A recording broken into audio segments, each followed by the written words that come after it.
Сәлеметсіздер ме? 10 сынып Каймулдинова авторы 4 бөлім геоэкономика бөлімі бойынша айтатын болсақ, шолу жасайтын болсақ, геоэкономиканың пәні нені оқытады, жалпы нені зерттейді?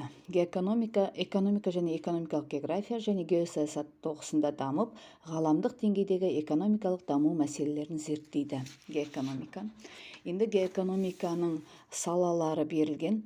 Неклесса бойынша қандай салалар бар? Бірінші, географиялық жағдайлар, бәсекеге қабілеттілік, экономикалық қуаттылық, саясат пен экономика деп аталатын 4 саласы бар екен. Геоэкономикада түсініктер жүйесі. Мынадай түсініктер бар: нысандық, кеңістіктік, көрсеткіштік және үдерістік. Егер біз әлемдік нарық, әлемдік экономика, ұлттық экономика, экономикалық стратегия, инфрақұрылым, халықаралық ұйымдарды айтатын болсақ, олар осы геоэкономикада нысандыққа жатады.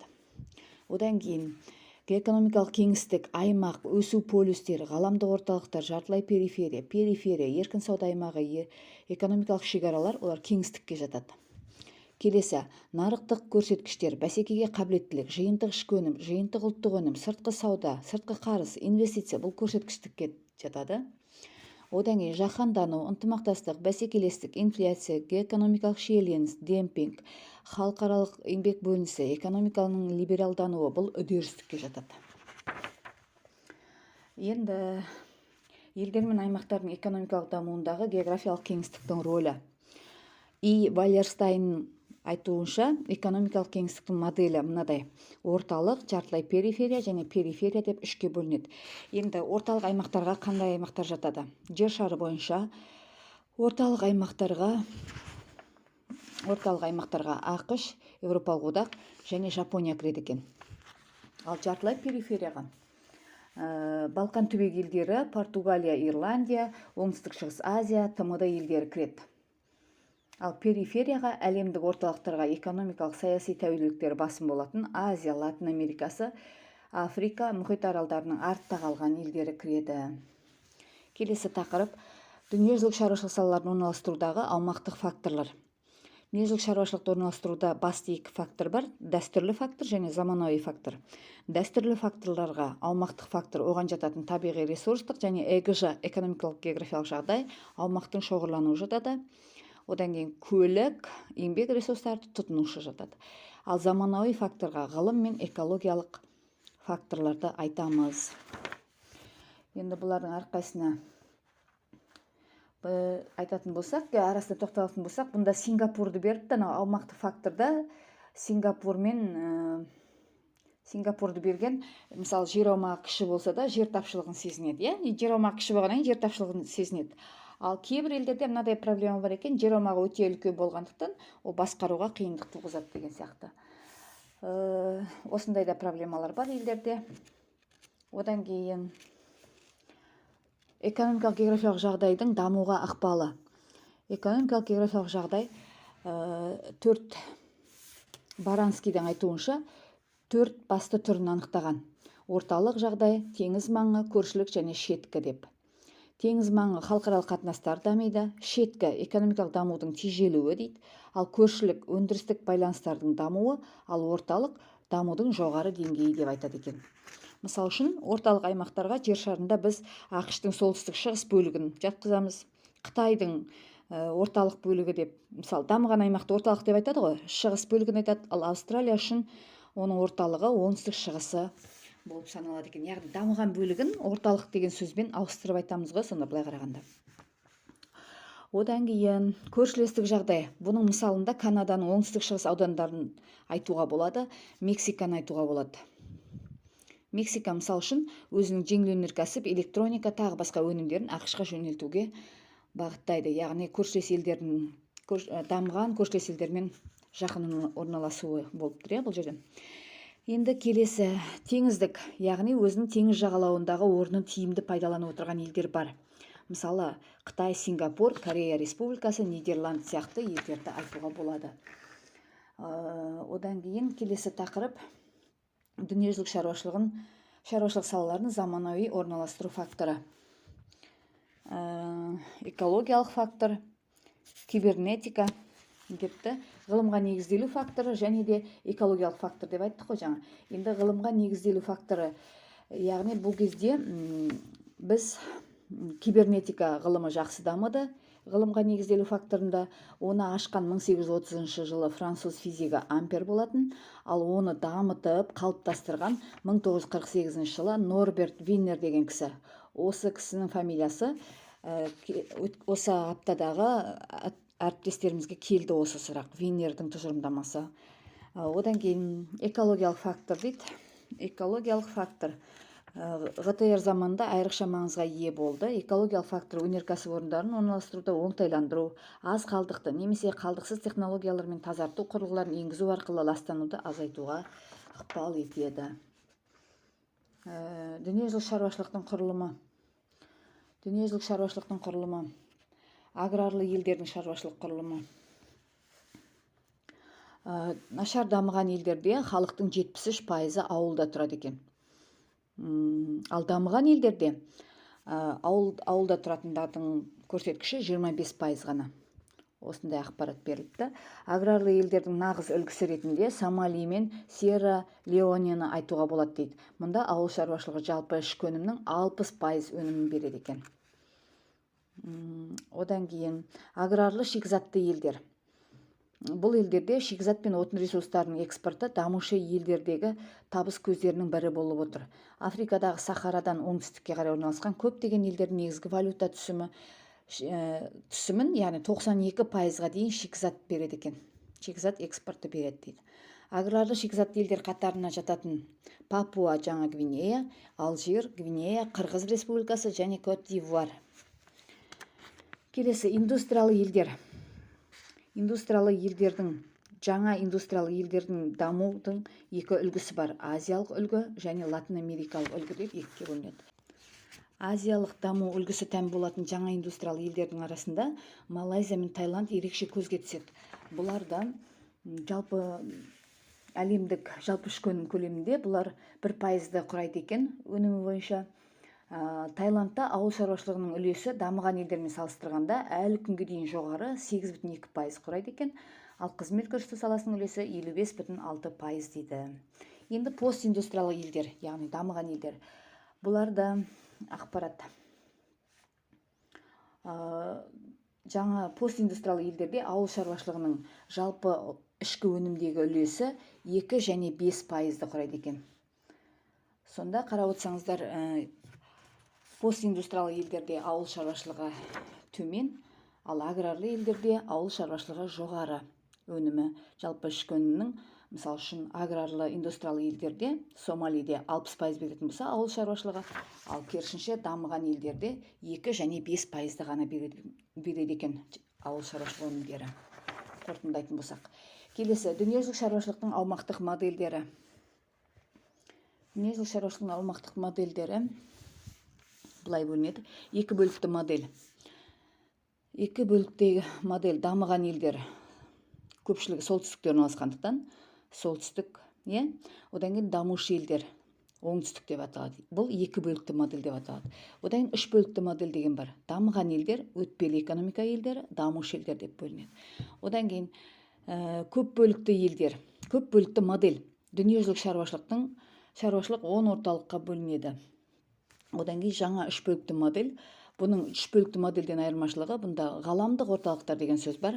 Ғаламдық орталықтар, өтпелі аймақтар және шеткі аймақтар деп бөлінеді. Енді бұларға қандай елдер жатады?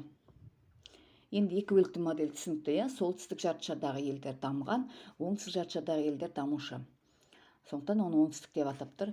Енді үш бөлікті модель бойынша айтатын болсақ, дамыған елдерді жаңа айтып кеттік. Дүниежүзінің дамыған елдері келеді. Өтпелі экономикалық елдер, мысалы үшін өтпелі экономикадағы елдерге ТМД елдері, Балқан түбегіндегі елдер, одан кейін жаңа үш бөлікті модель деген бар. Жаңа үш бөлікті модельде ғаламдық орталықтар, көп бөлікті модель, ғаламдық орталықтар өте жақсы дамыған аймақтар, одан өтпелі аймақтар, шеткі аймақтар деген, енді бұл да артта қалған елдер. Енді көп бөлікті модель туралы айтатын болсақ, көп бөлікті модельде дүниежүзілік шаруашылық 10 орталыққа бөлінеді. Атап айтатын болсақ, Европа, Солтүстік Америка, Жапония, Қытай, Үндістан, Оңтүстік Батыс Азияның мұнай өндіретін елдері, жаңа индустриялы елдер, ТМД елдері, Бразилия және Мексика деп бөлінеді екен.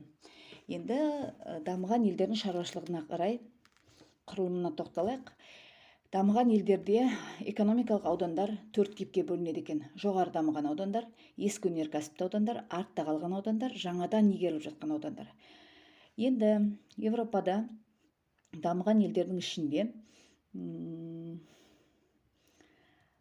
өнеркәсіптің ең жаңа салалары, ғылым мен мәдениет, қызмет көрсету салалары шоғырланған. Мысалы, Батыс Европада жоғары дамыған аудандар, үлкен Лондон мен үлкен Париждің астаналық аудандары, Германияның оңтүстік ауданы, Италияның Милан, Турин, Генуя өнеркәсіп үшбұрышы, Нидерландтағы Ранстад агломерацияларын айтуға болады. Енді осы балаларға да НТ-ның кезінде келді. Лондон қаласының неше серіктес қаласы бар деп. Лондон маңында 8 серік қала бар екен. Бұл 11 кластың балаларында да келді осы сұрақ. Енді ескі өнеркәсіп аудандары дегеніміз не? Ескі өнеркәсіп аудандары Европаның дамыған елдерінде осындай типі бар. Яғни бұларда қандай сала жақсы дамыған? Көмір өнеркәсібі, қара металлургия, тоқыма және кеме жасау. Ең ірі аудандар тас көмір алаптары қалыптасқан. Тас көмір алаптары төменгі Рейн, Рур агломерациясын айтамыз. Мұнда 100 шақты қала бар екен. Ескі өнеркәсіпті аудандар қатарына Ұлыбританиядағы Батыс Мидленд, Ланкашир, Йоркшир, Оңтүстік Уэльсті жатқызамыз. Ал одан кейін Франциядағы солтүстік аудан Эльзас, Лотарингияны айтуға болады ескі өнеркәсіпті аудандарға. Одан кейін аграрлы аудандар деген бар. Европаның дамыған елдерінде аграрлы аудандар, мысалы Европада Италияның оңтүстік бөлігін жатқызуға болады. Францияда орталық массив, Аквитания, солтүстік батыс, Корсика, Ұлыбританиядан солтүстік Шотландияны атап өтуге болады аграрлы аудандары Европаның. Одан кейін өсу полюстері қызметін атқаратын ірі өнеркәсіп орындары ашылуда дейді кейінгі кезде бұл аймақтарда. Италияның оңтүстігіндегі Таранто қаласы. Бұнда ірі металлургия комбинат салынған. Франция және Испания сияқты аграрлы аудандарда осындай өсу полюстерді жасала бастады дейді. Енді Европада жаңадан жалпы дамыған елдерде жаңадан игеріліп жатқан аудандар деген бар. Жаңадан игеріліп жатқан аудандар ол ақш-тың Аляска түбегінде, Канаданың солтүстігі, Гренландия, яғни Данияға қарайтын бөлігі, Австралияның шөлді аудандары жаңадан игеріліп жатыр. Экономикалық астана қызметін атқаратын астаналық емес қала болады. Бұл қалалар бар екен. Мысалы, Үндістандағы Мумбай мен Калькутта, Бразилиядағы Сан-Паулу, Мароккодағы Касабланка қалалары осындай мәртебеге ие. Бұлар астана болмаса да астаналық қызметті атқарады екен. Одан кейін Мехикода да бар. Веракус, Сантьягода Вальпараисо, Кито үшін Гуаякил қалалары астана қызметін атқарады екен. Өсу дәліздері бар. Бразилияның оңтүстік шығысында байқалады. Мұнда индустриялық үшбұрыш оған жататын қалалар Рио-де-Жанейро, Сан-Паулу және Белу-Оризонти қалыптасқан. Ол елдің басты экономикалық ядросы болып табылады. Енді дүниежүзілік шаруашылықтың экономикалық даму көрсеткіштері нені айтамыз? Жиынтық ішкі өнім, жиынтық ұлттық өнімді айтамыз. Жиынтық ішкі өнім жыл ішінде белгілі бір аумақта өндірілген тауарлар мен көрсетілген қызметтің жалпы құны. Ал жиынтық ұлттық өнім жыл ішінде белгілі бір аумақта шетелдік кәсіпорындарды есептемегенде өндірілген тауарлар мен көрсетілген қызметтің жалпы құнын айтамыз. Содан кейін САқП деген термин бар жалпы ішкі өнімде. Жалпы ішкі өнімнің сатып алу қабілетінің паритеті. Бас әріппен жазғанда САқП деп айтамыз. 2017 жылы дүниежүзі елдері арасында жалпы ішкі өнім көлемі жөнінен Қытай жетекші орынға ие болған. Енді сатып алу қабілетінің паритеті САқП бас әріппен жазылады. Бір елдің ақшалай бірліктерінің санын бірдей тауарлар мен қызметтер жиынтығын алуға болатын басқа елдердің ақшалай бірліктерінің санына қатысты есептеу әдісін айтады. Бұл есептеу әдісі екен САқП деген. Енді барлық келесі тақырып бойынша барлық халықаралық ұйымдар нарықтық экономикасы дамыған елдер қатарында 40 шақты елді жатқызады екен.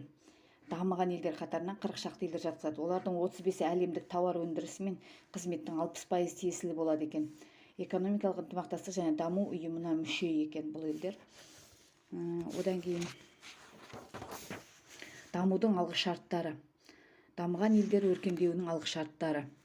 Ұзақ уақыт тәуелсіз дамуы, қоғамда демократиялық принциптердің тұрақты қалыптасуы, жетілген заңдардың болуы, экономикалық нарықтың жолмен дамуы, қызметтің көрсету саласының басымдылығы, әлеуметтік базаның жоғары деңгейде сапалы дамуы, экономикалық және әлеуметтік дамуды қамтамасыз ететін саяси жүйе.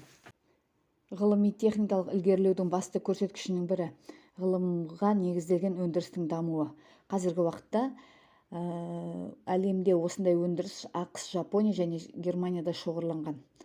Бұлар өндіріс өнімнің үлесі жалпы ішкі өнім құрылымында 30-40%-ға жетеді екен. Экономикалық өрлеуге қазіргі заманғы білім беру жүйесі де ықпал етеді. Мысалы, Жапонияны айтсақ болады. Жапонияда алдыңғы қатарлы технологиялармен айналысатын 450 университет бар екен. Сондықтан бұл елдерге дамушы елдерден ақылдың ағылуы жүріп жатыр. Дамыған елдерде қаржының ғаламдық ағындары тоғысады. Осының нәтижесінде әлемдік экономикаға тікелей ықпал ететін ірі қаржы орталықтары қалыптасты. Ол қалалар Лондон, Нью-Йорк, Чикаго, Токио. Дамыған елдерде әлеуметтік экономикалық даму модельдері төртке бөлінеді. Бірінші либеральды америкалық модель, екінші әлеуметтік бағдарланған шведтік модель, үшінші әлеуметтік нарықтық германдық модель, иерархиялық бірлестіктің жапондық моделі, төртінші. Өтпелі экономика елдеріне жер шарында 28 ел жатады. Өтпелі экономика болу себебі бұларда экономикалық жүйелердің жоспарлы сипаты болмағанымен, әлі де болса нағыз нарықтық экономикалық тән барлық элементтерге, яғни дамымаған банк, қаржы жүйелері, жетілген заңнамалық база, еркін алмастыратын тұрақты валюта және тағы да басқаларына ие болмауында дейді. Енді қандай елдер өтпелі экономика елдері? Орталық және шығыс Европаның бұрынғы социалистік елдері: Албания, Болгария, Венгрия, Польша, Румыния, Словакия, Чехия, Югославия, Македония, Словения, Черногория дейді. Сосын бұрынғы КСР құрамында болған елдер. Сосын Балтық бойы республикасы: Латвия, Литва, Эстония кіреді. Қазіргі кезде экономикалық ынтымақтастық және даму ұйымының мүше елдері Венгрия, Чехия, Словакия, Словения, Латвия, Польша, Эстонияны кейбір зерттеушілер дамыған елдер тобына қосады екен. Ашық сипаттағы экономикалық қалыптастыру. Бұнда экономикалық қайта құруларды жүзеге асыру өтпелі экономика елдерінде шамамен 1989 жылдан басталған екен. Қайта құрулардың алғашқы кезеңі 1989-1993 жыл айтсақ болады. Одан кейін 1994 жыл қайта құрудың белсенді жүргізілген уақыты деп айтамыз. Қайта құрулар жалпы алғанда екі бағытта жүргізіледі: эволюциялық және радикалды күйзеліспен емдеу дейді. Осындай түрлерге бөлінген екен. Нарықтық экономикалық көшудің эволюциялық жолын таңдаған елдер Венгрия, Словакия, Чехия. Радикалды қайта құрулармен жүрген посткеңестік елдерде ортақ ақшадан бас тартып, ұлттық валютаны айналымға енгізді. ТМД елдеріндегі экономикалық қайта құрулар үш кезеңнен өтті. Бастапқы қайта құру 1985-1991 жылдары басым болған социалистік қайта құрулар идеяларына негізделді. Екінші, жаңа тұрпаттағы экономикалық құрудағы әрбір мемлекеттің қоғамдық, саяси және әлеуметтік экономикалық өмірін өзгертуге себеп болды. Үшінші, жас тәуелсіз мемлекеттің өзіндік геосаяси, ұлттық және экономикалық мүдделері пайда болды. Посткеңестік елдер экономикасының өзіндік даму жолдары айқындалды. ТМД елдері арасындағы өзара экономикалық ынтымақтастық 1992 жылдың күзінен басталған екен. Одан кейін 2009 жылы 18 тамызда Грузия мемлекеті өз өтініші бойынша ТМД-ның құрамынан ресми түрде шығарылды. Экономистер күйзеліспен емдеу деп атаған осы кезең 1991-2000 жылдарды айтады. Экономикалық қайта құру кезеңінде жұмыссыздық деңгейі артты. Мысалы, біздің елімізде Қазақстанда 1999 жылы көрсеткіш 13,5% болатын болса, 2017 жылы жұмыссыздық деңгейі 4,9%-ға төмендеді. Дамушы елдерге тән белгілер. бұрын отар немесе жартылай отар болуы, экономикасының көп уқылаттылығы, қоғамнан әлеуметтік құрылымның ала құлалығы, жергілікті қаржының жетімсіздігі, оның әлемдік ғана емес, ұлттық экономикадағы үлесінің де төмен болуы, жоғары дамыған елдерге қаржылық, ғылыми, техникалық жағынан тәуелді болуы, әлемдегі ірі ұлтаралық бірлестіктердің пайдасы ретінде елден қайтымсыз әкетіліп жатқан қаржының болуы. Дамушы елдердің көпшілігіне тән даму белгілері бар. Олардың ішіндегі ең бастысы кедейшіліктің жаппай таралуы дейді. Одан дамуға тағы да кедергі келтіретін бір мәселе еңбек өнімділігінің төменділігі. Халық санының жылдам өсуі. Мысалы, дамыған елдерде 15 жасқа дейінгі балалардың үлесі 16% болса, даму деңгейі төмен елдерде, нашар дамыған елдерде 40% құрайды екен. Нашар дамыған елдерде 15-64 жас аралығындағы тұрғындар дамыған елдерден әлде қайда көп.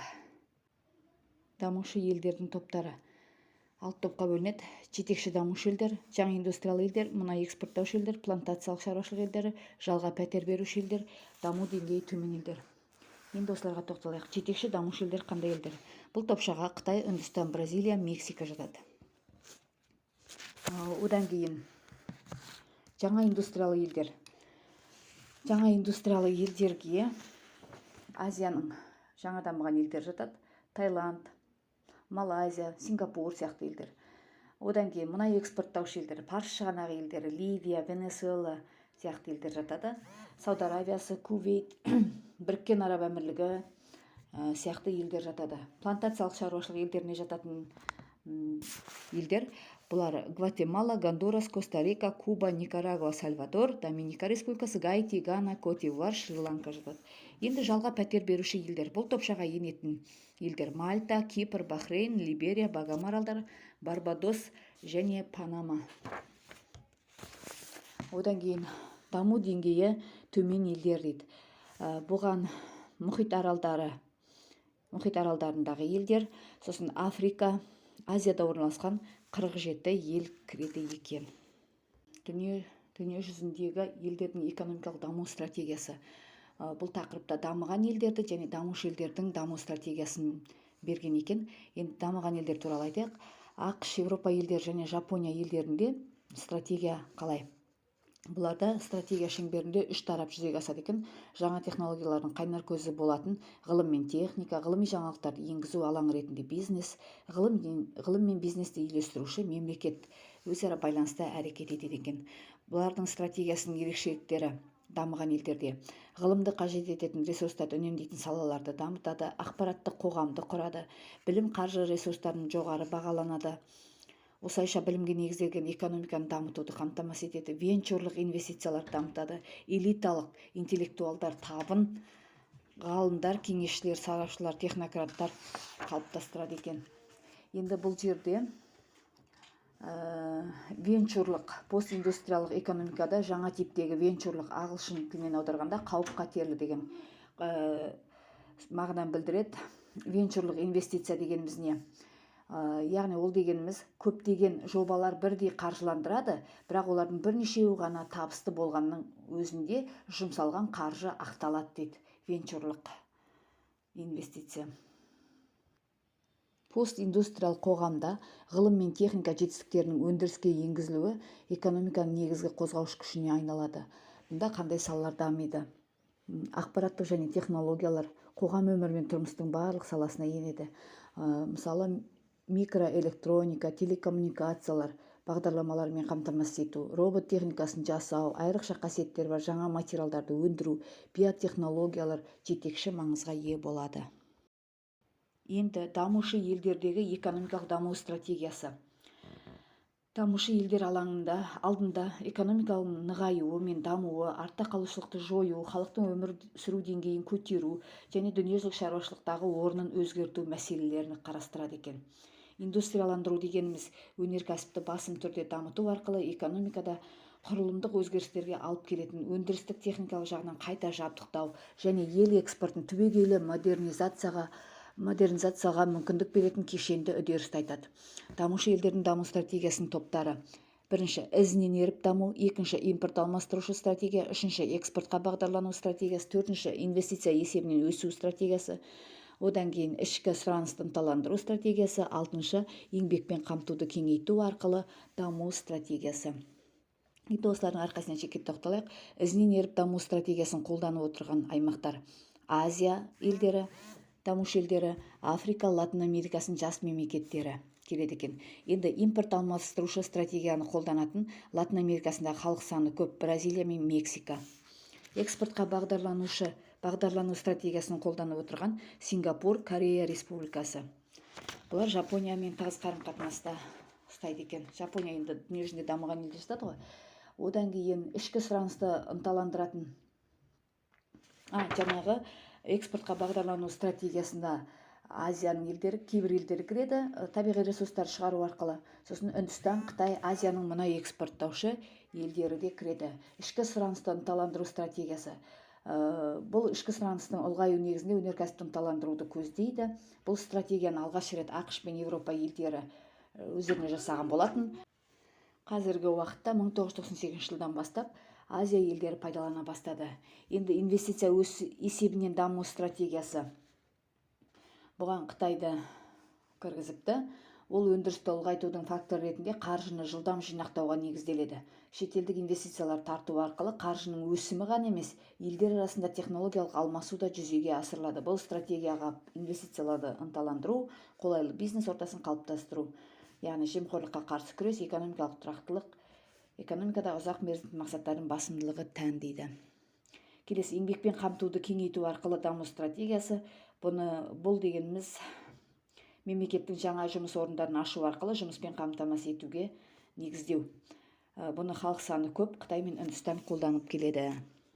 Қазақстан Республикасы экономикалық дамуындағы мақсатты көрсеткіштер мен индикаторлар тақырыбы бойынша Қазақстан 2050 стратегиясын беріпті. 2012 жыл желтоқсанда мемлекет басшысының ел халқына жолдауында 2050 жылға дейінгі стратегия таныстырылды дейді. Бұнда бағдарлама мақсаты еңбек өнімділігін арттыруға және өңделген тауарлар экспортының көлемін ұлғайтуға бағытталған өңдеуші өнеркәсіптің бәсекеге қабілеттілігін екпінді ынталандыру. Бағдарламаның мақсаты, міндеттері анықталған. Енді нысаналы индикаторлары. Бағдарламаны іске асыру нәтижесінде Қазақстан 2019 жылға қарай төмендегі экономикалық көрсеткішке қол жеткізу тиіс дейді. Осындай ақпараттарды беріпті.